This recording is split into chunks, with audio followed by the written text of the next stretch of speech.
Hello everyone, today I will revise some important topic for your term exam. Of reconstitution of a partnership firm. So let's continue. Meaning of goodwill. It means the good name or the reputation earned by a firm through the hard work and honesty of its owners.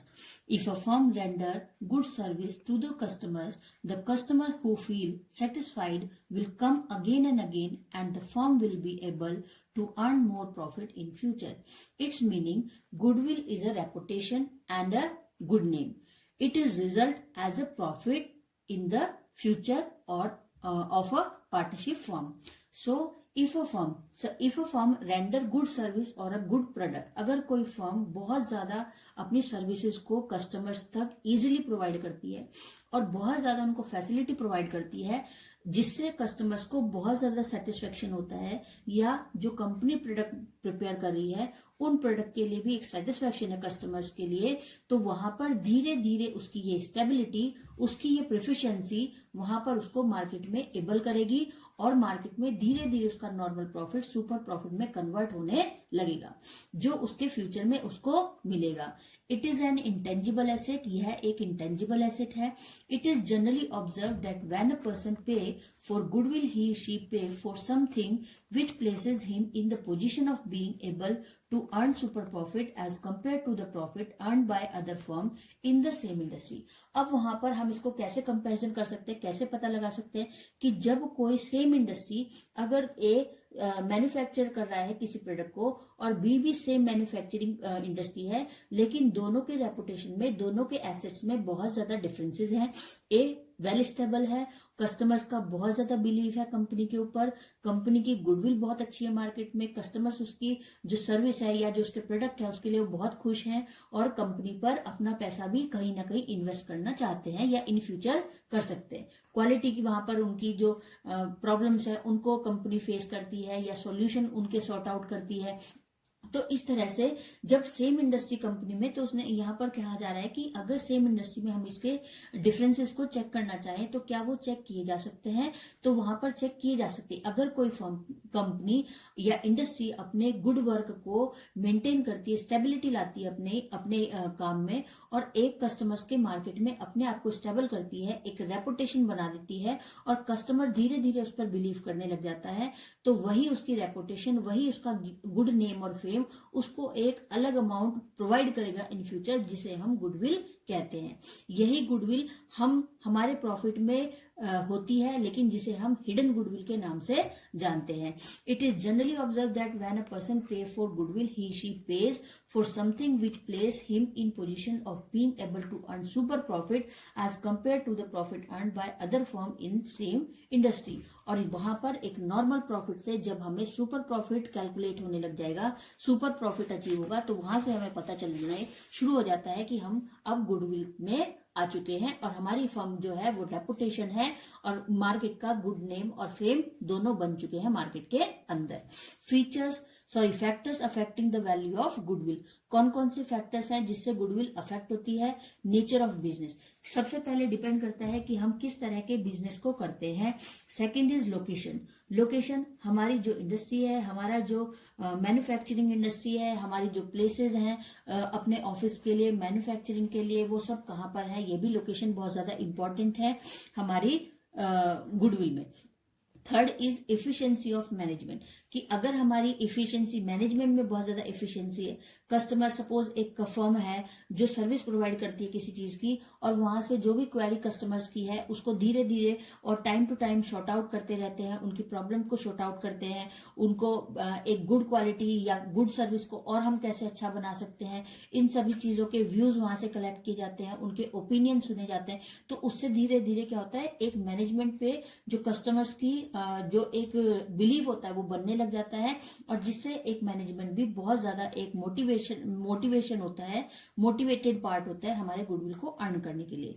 Next is market situations, कि market की situations कैसी है, किस तरह से market अपने customers को, अपने इन्वेस्टर्स को, अपने क्रेडिटर्स को, डेटर्स को किस तरह से अटेंड करता है। नेक्स्ट इज स्पेशल एडवांटेज, और कंपनी की जो एडवांटेज है वो किस तरह की एडवांटेज है, किस तरह की एडवांटेज वो अपने कस्टमर को प्रोवाइड करता है, किस तरह की एडवांटेज है जो अपने इन्वेस्टर्स के लिए है, अपने क्रेडिटर्स के लिए है, या फिर अगर किसी फर्म के पास लाइसेंस है प्रॉपर, उसकी जो मैन्युफैक्चरिंग है उसकी एक पर्टिकुलर लिमिटेशन है, क्वालिटी है, धीरे धीरे उसके पास पेटेंट्स हैं, उसके अपने राइट्स है, कॉपी राइट्स हैं, तो ये सब चीजें उसको एक अलग मार्केट में सिचुएटेड कर देती है, और जहां से उसको उन्हीं सब चीजों का एक स्पेशल एडवांटेज भी मिलने लग जाता है। Next is need for valuation of goodwill. Goodwill की जरूरत हमें कब है? The need for valuation of goodwill arises at the time of sale of a business. जब हम बिजनेस को बेचते हैं तो उस समय पर हमें गुडविल की वैल्यू भी उस सेलर से चाहिए, तो हमें वहां पर गुडविल की वैल्यू को कैलकुलेट करना पड़ेगा। In the concept of a partnership firm it may also arise in the following circumstances. First, change in the profit sharing ratio among the existing partner. की need for valuation of goodwill, goodwill की value को हम कब कब calculate करेंगे? जब हमारा profit sharing ratio होगा अपने करंट पार्टनर्स में।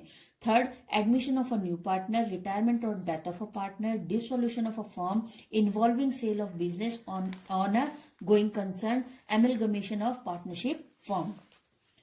Next is types of goodwill. Goodwill two types की है, परचेज गुडविल और self generated goodwill. Purchase goodwill की जब कोई फर्म किसी दूसरी फर्म को टेक ओवर कर लेती है या उसको खरीद लेती है, तो वहां पर जो गुडविल है, सपोज एक बी कंपनी है और ए कंपनी है, तो ए कंपनी ने बी कंपनी को, बी जो है वो अपनी फर्म को सेल कर रही है, तो ए ने बी को खरीद लिया, तो वहां पर उसको किस लिए खरीदा? कि वहां का उसका जो फर्म का नाम है वो बहुत अच्छा है मार्केट में, कस्टमर्स के अच्छे बहुत ज्यादा उसके साथ रिलेशन है, इन्वेस्टर्स के साथ बहुत अच्छे रिलेशन है, तो वहां पर अब वो उसके गुडविल के लिए जो भी अमाउंट पे करेगा और फर्म को जब वो खरीदेगा तो उसको हम परचेज गुडविल कहेंगे। तो जिसका मतलब है कि फर्म के साथ साथ हमने फर्म के नाम और उसके रेपुटेशन को भी परचेज कर लिया है। सेल्फ जनरेटेड गुडविल का मतलब है कि जब एक न्यू स्टेबल कंपनी होगी, इंडस्ट्री होगी, तो वहां पर जब एक कोई भी हम काम करेंगे तो धीरे धीरे आने वाले टाइम में हम अपनी जो रेपुटेशन होगी वो खुद से प्रिपेयर करेंगे, और जिसे हम सेल्फ जनरेटेड गुडविल कहेंगे। कि यहाँ पर जो भी नाम मैंने कमाया है, जो भी काम हमने कमाया है, जो भी गुडविल हमें मिला है, जो भी प्रॉफिट मिला है ड्यूरिंग द ईयर, वो सब हमारे खुद की मेहनत का है, जिसे हम सेल्फ जनरेटेड गुडविल कहते हैं। Methods of valuation of goodwill. Goodwill is an intangible asset, it is very difficult to accurately calculate its value. Variation method have been used for the valuation of goodwill of a partnership firm. कि यहाँ पर goodwill के जो partnership firm है वहां पर goodwill को calculate करने के लिए बहुत सारे मेथड्स हैं। So methods of valuation of goodwill is average profit method, second is super profit method, third is capitalisation method. Average super profit method have also two types, simple average profit method, weightage average profit method. Simple method का कोई alternate नहीं है। Capitalisation method also two types, capitalisation of average profit method, capitalisation of super profit method. So see the numerical question. First is simple average profit method. Calculate average profit is equals to average profit is equals to total profit upon number of year. Simple average profit method का मतलब है कि जब हम कुछ लगातार सालों तक जो भी प्रॉफिट इकट्ठा करते हैं, जो भी प्रॉफिट कैलकुलेट करते हैं, उसको हम एक एवरेज पीरियड में निकालते हैं और उससे हम पता लगाते हैं कि हमें एवरी ईयर कितना प्रॉफिट सिंपल उसमें हो रहा था, और जिसे हम कैलकुलेट करने के लिए सिंपल एवरेज प्रॉफिट मेथड को यूज करते हैं। अब यहाँ पर हमें टू मेथड्स को, टू स्टेप्स को यूज करना होगा। First is calculate average profit, कि जहां पर हमें एक औसत लाभ देखना है, कि हमें एक सुपर प्रॉफिट, बहुत ज्यादा पैसा नहीं देखना है, बहुत ज्यादा लाभ नहीं देखना है, एवरेज देखना है। तो औसत लाभ देखना है कि फर्म ने औसत, हमेशा एवरेज का मतलब होता है कि जहां पर कोई प्रॉफिट या लॉस नहीं होता उसे हम एवरेज कहते हैं, कि फर्म ने अपना कंटिन्यूसली वही काम करती रही जो वो कर रही थी, और लगातार जो 5 साल 6 साल तक उसके काम थे वो सेम थे, और वहां पर उसको एवरेज प्रॉफिट फर्म को क्या रिसीव हुआ, जिसे हम सिंपल एवरेज प्रॉफिट मेथड कहते हैं। और एवरेज प्रॉफिट मेथड में हम सिंपल एवरेज जो है प्रॉफिट का उसको कैलकुलेट करते हैं। सेकेंड, हमें गुडविल को वहां पे कैलकुलेट करना है, तो उसके लिए हमारे पास है average profit into number of years purchase. So the question is, the goodwill of a firm is estimated at 2 years purchase of the average profit of the last 5 years are 15,000, 18,000, 17,000, 10,000, 4,000. Calculate goodwill. अब यहाँ पर firm कह रही है कि suppose एक firm है जिसकी गुडविल को हमने एट 2 years परचेज, कि अभी एक फर्म को हमने 2 साल पहले खरीदा था और उस 2 साल पहले जो फर्म को खरीदा गया था वहां पर फर्म के पास 5 साल के प्रॉफिट थे, जिसमें हमें गुडविल को कैलकुलेट करना है कि फर्म के जो प्रॉफिट थे 5 साल के उसमें उसका जो गुडविल की वैल्यू थी वो कितनी थी, ये कैलकुलेट करनी है। So the first is average profit हमें निकालना है कि उसका एवरेज प्रॉफिट क्या था फर्म का, total profit upon number of years. Total profit हमने सबको प्लस कर दिया अपॉन नंबर ऑफ ईयर्स, कितने साल से काम कर रही है फर्म, 5 साल से, तो यहाँ पर 10,800 का एवरेज प्रॉफिट कैलकुलेट हुआ।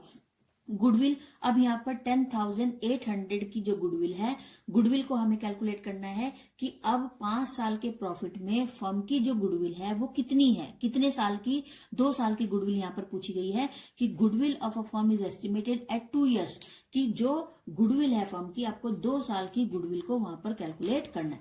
सपोज 5 साल के प्रॉफिट में आपको, 5 साल के प्रॉफिट का मतलब है कि 3 साल तक आपको कोई भी गुडविल नहीं मिली, जो मिली वो फर्म नहीं जानना चाहती क्योंकि वो उसका स्टार्टिंग टाइम था, लेकिन अब उसके बाद वो कह रही कि लास्ट 2 years में मुझे फर्म को गुडविल कुछ मिली है या नहीं, वो चेक करना चाह रही है कि मार्केट के हमारे अंदर जो गुडविल मेंटेन हो पा रही है, हमारी रेपुटेशन है या नहीं। तो गुडविल निकालने के लिए AP average profit into number of years purchase, हमारे पास एवरेज प्रॉफिट है 10,800, number of year purchase, goodwill हमें 2 साल की गुडविल को यहाँ पे कैलकुलेट करना है, सो इनटू 2 इक्वल्स टू 21,600 की गुडविल जो है वो फर्म की है। अब अगर हम 15,000, 18,000, 7, 10 और 4,000 को प्लस करते हैं तो 54,000 का यहाँ पर टोटल प्रॉफिट होगा। टोटल प्रॉफिट में से 21,600 की जो गुडविल है वो फर्म ने नाम से अपने काम से कमाई है, जिसके लिए उसने कोई एक्स्ट्रा काम नहीं किया। Next, the second question is the goodwill of the firm is estimated at 2 years purchase of the average profit of last 5 years, which as follow. अब यहाँ पर एक और क्वेश्चन मैं यूज कर रही हूँ कि जहां पर फर्म ने 5 साल का प्रॉफिट और लॉस गेन किया। प्रॉफिट है यहाँ पर 2012 15,000 profit, 2013 18,000 profit, 7,000 loss, 10,000 profit, 4,000 profit, calculate goodwill. AP average profit निकालना पड़ेगा सबसे पहले, AP TP total profit upon number of year purchase, total profit कर दिया, यहाँ पर जो प्रॉफिट होंगे वो प्लस हो जाएंगे, लॉस होंगे तो माइनस कर देंगे, तो इस तरह से 15,000 plus 18,000 minus 7,000 plus 10,000 plus 4,000 upon 5 equals to 8,000 का हमारे पास एवरेज प्रॉफिट। अब अगर 8,000 को इंटू 5 करोगे वापस से तो 8 5 जा 40, जिसमें से 7,000 हमने क्या किया, लॉस था, तो लॉस हमारे प्लस हो जाएंगे, तो कितना हो जाएगा 47,000। अब यहाँ पे इसने कहा गुडविल को निकालने के लिए AP into number of year purchase, goodwill हमारे पास है 8,000 रुपीज एवरेज प्रॉफिट और हमें 2 साल की गुडविल कैलकुलेट करनी है, तो 16,000, इसका मतलब 54। सपोज यहाँ पर जो भी टोटल प्रॉफिट हो रहा है, टोटल प्रॉफिट में से 16,000 की हमारी गुडविल है, जिसके लिए मार्केट में हमारा एक 16,000 की value as a goodwill prepare हो चुकी है। Next method is weightage average profit method. Weightage average profit method का मतलब है कि जहां पर फर्म कुछ सालों के लिए 1, 2, 3 या 4 साल के लिए हमें एक वेटेज देती है और कहती है कि यहाँ पर कैलकुलेट करो कि सपोज जो प्रॉफिट हम गेन कर रहे हैं उस प्रॉफिट को हमने कितने साल तक लगातार यूज किया और कितने चेंजेस उसके अंदर आए। A firm profit for the last 5 year were 20,000, 30,000, 40, 50 and 60. Calculate the value of firm goodwill on the basis of 3 year purchase of weightage average profit of after using weight of 1, 2, 3, 4, 5. इस तरह के question में आपको हमेशा जिस भी method से goodwill को कैलकुलेट करना है वो मेथड गिवन होगा। सपोज यहाँ पर हमें दिया था कि एवरेज प्रॉफिट मेथड निकालना है, एवरेज प्रॉफिट कैलकुलेट करना है, सेकंड यहाँ पर कहा था कि गुडविल कैलकुलेट करना है। तो इस तरह के पॉइंट्स को ध्यान से पढ़िएगा कि average profit, super profit, normal profit, उसके बाद गुडविल, तो ये सब टर्म हमें क्वेश्चन के अंदर गिवन होती है, जिससे हम उसको आइडेंटिफाइड करते हैं कि हाँ हमें क्वेश्चन में क्या कैलकुलेट करना है। तो यहाँ पर जैसे इसने कहा वेटेज, तो हमेशा वेटेज के क्वेश्चन में हमारे पास वेट होगा, जिससे हम समझ जाएंगे कि ये question weightage average profit method का है। तो वेट है 1 2 3 4 5। So the solution is year 5 year, profit हमने सब लिखा, वेटेज यहाँ पर गिवन है 1 2 3 4 5, टोटल वेट हो गया 15,000। अब यहाँ पर product 120 into 1 equals to 20, 30 into 2 60, 40 into 3 120, 50 into 4 2 lakh, 60 into 5 3 lakh, total product 7 lakh. इसका मतलब है कि सपोज पहले साल में आपने 20,000 का प्रॉफिट गेन किया था, तो पहले साल में सिर्फ आपको 20,000 का प्रॉफिट ही अचीव हुआ। सेकेंड ईयर में इसका मतलब है कि अब अगर 15 साल, इसका मतलब है कि 15 साल से मार्केट में आपकी फर्म जो है वो काम कर रही है।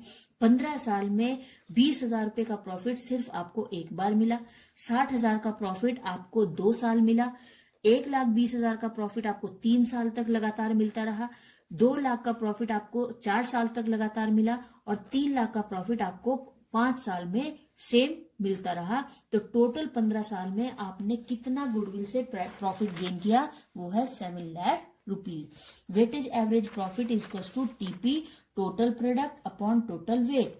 टोटल प्रोडक्ट है हमारे पास 7 लाख अपॉन कितना है टाइम 15, तो अप्रॉक्स 46,666 रुपीज की वैल्यू आएगी हमारी वेटेज एवरेज प्रॉफिट की। Goodwill weightage average profit into number of year purchase 46,666। हम वेटेज एवरेज प्रॉफिट में कैलकुलेट करते हैं कि जो भी फर्म को प्रॉफिट हुआ वो फर्म को प्रॉफिट एक जैसा ही सेम प्रॉफिट जो है वो कितने सालों तक लगातार सेम प्रॉफिट होता रहा, और उसी तरह से कितनी सेम वैल्यू थी हमारी गुडविल की जो उसे अपने ड्यूरिंग द ईयर में अचीव हुई। तो इस तरह से आज मैंने आपको एवरेज प्रॉफिट मेथड के 2 मेथड के न्यूमेरिकल क्वेश्चन सॉल्व किए। सिंपल एवरेज प्रॉफिट मेथड कैसे कैलकुलेट करना है, second is weightage average profit method. अभी यहाँ पर गुडविल हमारा हो चुका है। फर्स्ट आपके पास था reconstitution of a partnership firm, हमारा चैप्टर का नाम है। इसके बाद है एग्जिस्टिंग पार्टनर्स की जब प्रॉफिट शेयरिंग रेशियो में चेंजेस आते हैं, लेकिन वो चेंजेस जो पार्टनर्स के अंदर, जो फर्म के अंदर पार्टनर्स है वो करना चाहते हैं और अपने जो एग्रीमेंट है उसको रिकंटिन्यू करना चाहते हैं। उसके बाद मैंने वहां पर आपको बताया था सैक्रिफाइसिंग रेशियो। सैक्रिफाइसिंग रेशियो का मतलब है कि जब कोई एक पार्टनर दूसरे पार्टनर्स को कुछ शेयर करेगा तो वो सैक्रिफाइस करेगा, उसको अगर आपको प्रॉफिट प्रोवाइड करना है, कोई रेशियो अपना देना है, तो उसके लिए आपको सैक्रिफाइस करना पड़ेगा। जिस भी पार्टनर को वो प्रॉफिट मिलेगा या उसका रेशियो बढ़ जाएगा या इंक्रीज हो जाएगा तो वो गेनिंग में हो जाएगा, तो उसको हम गेन रेशियो कहते हैं। तो इस तरह से चैप्टर आपको मैं बहुत डीपली इसीलिए बहुत एग्जांपल के साथ एक्सप्लेन कर रही हूँ, और ध्यान से सब बच्चे इसको पढ़िए, और कोई क्वेरी है तो आप व्हाट्सएप में मुझसे पूछ सकते हैं। So take care and good bye.